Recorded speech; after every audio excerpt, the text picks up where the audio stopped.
venue m'installer en Creuse à la sortie de l'école parce que j'avais déjà découvert, alors par hasard, cette clientèle. Donc j'étais venue faire une semaine de stage et puis après à l'école Veto, je suis venue faire d'autres semaines de stage. La clientèle m'a plu et puis les collègues et le lieu. Enfin, le contexte, on était à la campagne. Moi qui vivais à Paris, c'était rêver parce que c'est ce que je souhaitais. Après, je savais dans quoi je m'engageais avec les gardes, tout ça, parce qu'avec les stages, je m'étais rendu compte.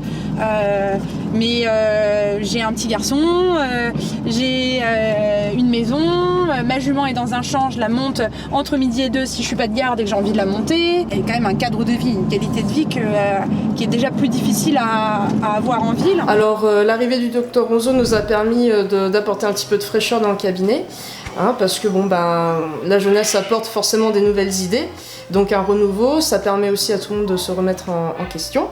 Donc la principale chose, ça a été le temps de travail. On s'est vraiment aménagé des plages horaires pour pouvoir s'occuper des animaux, pour pouvoir s'organiser d'un point de vue administratif et de jongler entre les consultations et les choses de dernière minute à faire. Étant donné qu'il y a plus de vétérinaires dans la structure, ça leur permet effectivement d'avoir un roulement plus confortable pour eux.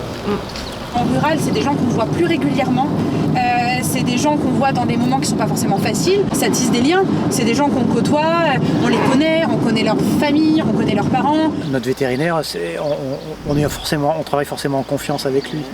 Donc au bout d'un moment, la confiance se transforme en complicité. Donc voilà. Quand on travaille avec le vivant, il y a toujours des problèmes. C'est pas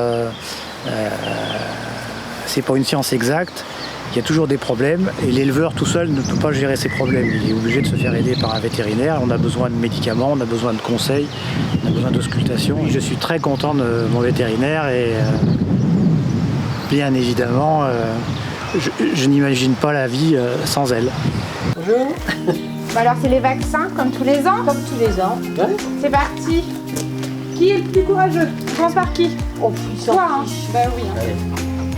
On fait appel au veto tous les ans pour les vaccins et sinon quand ils ont des problèmes qu'on ne peut pas soigner nous-mêmes, comme ça se passe bien avec le vétérinaire, les animaux le sentent et automatiquement ça marche. Sans vétérinaire c'est pas possible. On n'est pas, nous on aime nos animaux mais on n'est pas capable de faire ce que fait le vétérinaire. En Limousin, on trouve un peu de tout. On a des animaux de ferme et des animaux de ville. Donc pour avoir un métier, on va dire plus médecine généraliste, c'est quand même difficile. Et puis on a une qualité de vie qui, moi, me correspond et que je trouve très bien. On est près de rien vraiment, mais on est loin de rien non plus.